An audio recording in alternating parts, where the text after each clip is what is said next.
We've seen amazing examples of female filmmakers who are trailblazing and doing this and becoming an example for other female filmmakers. Sustainability is not about just being vegan or being wearing natural clothes, it's also about equity.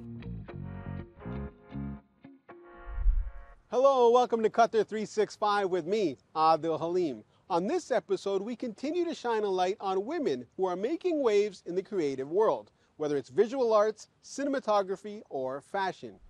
But first, we're here at the Doha Fire Station, where Laila Humaira met two artists with a unique take on art and design. What looks like fallen, wilted bougainvillea petals is Nada El-Kharashi's newest subject of art exploration. Instead of letting piles and piles be blown away, she collected them and brought them back to her studio at the Doha Fire Station. And it's so vibrant and it's not dead, you know, like it does not look dead to me. Let me take it and see what I can do with it. And I think that's how it started. How can I use this material to create something else? Inventing new things. That's the motto that led Nada to take the wilting pink petals and blend them in water to make paper. I'm creating something, but I don't know how it will end. I'm saying it could be light fixtures, like I see how the light penetrates through could create a functional design piece. I see my goal in Fire Station ending with like a new invented piece that I created throughout the program. In 2022, Nada showcased her talent for innovative design in Milan, where she won third place in an exhibition organized by the renowned designer Rossana Orlandi. The Qatar-based Egyptian designer was also named one of Forbes' Middle East 30 Under 30 last year, an accolade she didn't expect at all. I was very delighted to be together with, among other people who merge not just design but merge other disciplines together, and from there I gained that really the word merging is the key. Once you start merging things together, you produce, and whatever you're producing is very needed. Nada is among a number of female artists enrolled in the Artist in Residence program here at the Doha Fire Station. For 9 months, the studio's become almost like a second home, a safe space for the artists to explore and nurture their craft.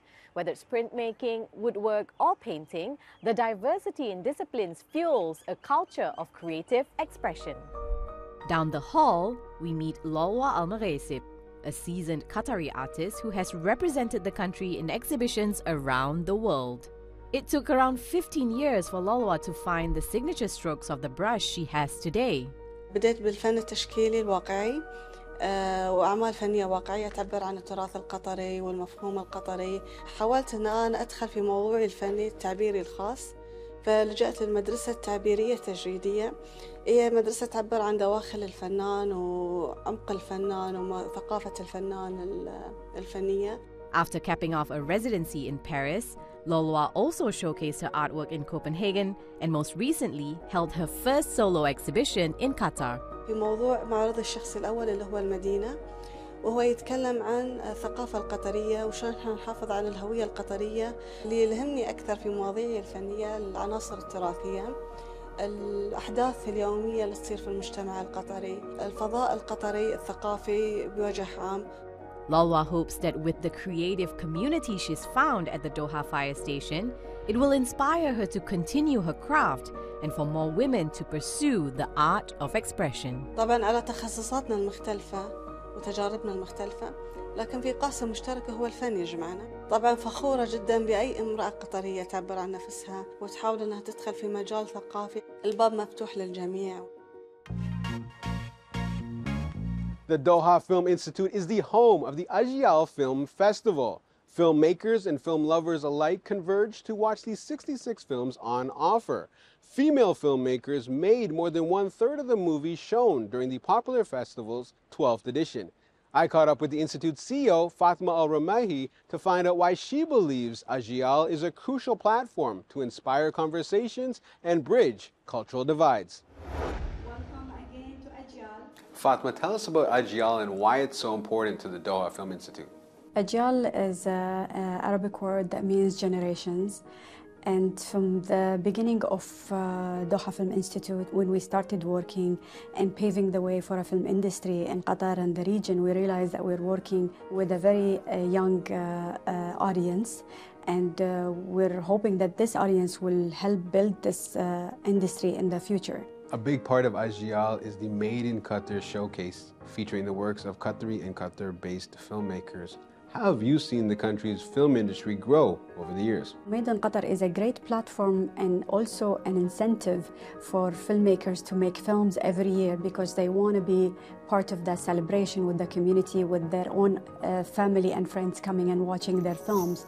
So it's a great incentive from them. And from there, these films travel the world after, so they get also to experience different festivals and they meet a lot of the industry.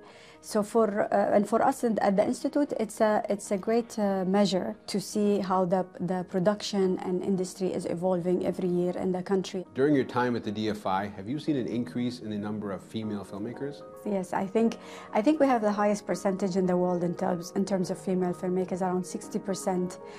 When you compare it to the Arab region, it's around 28%. When you compare it to the Americas, it's 9% in independent cinema. So it's really, we're very happy with the numbers that we see. It's great because we never put quotas for anything, even in our grants program. We usually have 50-50 spread between female and male. And it's not because we're putting any conditions, it's just because we're authentically choosing the right stories. So across the industry, there's still some work to be done. What else would you like to see happen to increase representation in the film industry? I think there's a lot still need to be done. I mean, we did manage to work through a lot of things over the years and try to find solutions and programs that include everybody. But of course, female appreciation in the region is very high, higher than anywhere else in the world. And we really want to see more and more stories. We need people to get out of their comfort a little bit more. And we've seen amazing examples of female filmmakers who are trailblazing and doing this and becoming an example for other female filmmakers.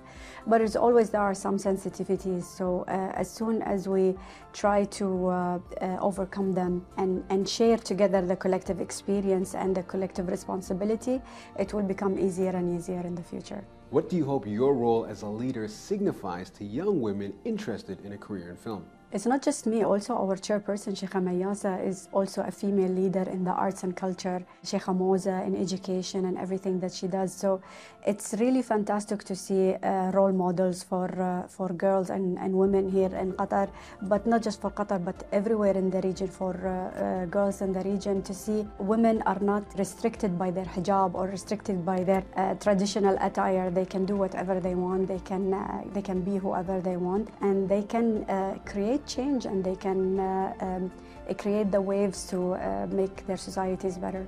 And for you personally, where does your love for film come from? From childhood, I think, from watching a lot of things, from giving that chance by my parents to travel and see things around the world. It all came from there. And when a film festival happened in Doha, of course, I was one of the first people who joined, and I've been doing it ever since. And now you're the CEO. Yes. Thank you so much, Fatima. Thank you so much. Thank you. My pleasure. From filmmaking to another flourishing industry where women are leaving their mark, fashion. Joanna Hughes meets a Qatari designer whose handmade fabrics are as striking as they are sustainable. Qatari fashion designer Masha Al-Naimi has an unusual motto, dressing healthy. In a world of fast fashion, her eco-friendly brand, Mehefhef, is about style and, of course, sustainability. Designed for the modern woman, but rooted in centuries-old production practices. Every technique I use for my design was there before the Industrial Revolution. So you can do this whole thing without any electricity, no power, with basic tools like wood, looms, hand woven. Everything is done by hand. And we use natural dyes from pomegranate, from henna, from a lot of things you have in your kitchen. Saffron, coffee, tea. That's basically what we use. And a few plants. Hef means breezy or flowy, and the brand is inspired by the dancing dunes of the desert and the region's heritage and natural beauty. Mashal collaborates with artisans from around the world, and her craftsmanship has become a hallmark of her collections. So much so that Mashal's designs are celebrated not just as pieces of clothing, but pieces of art.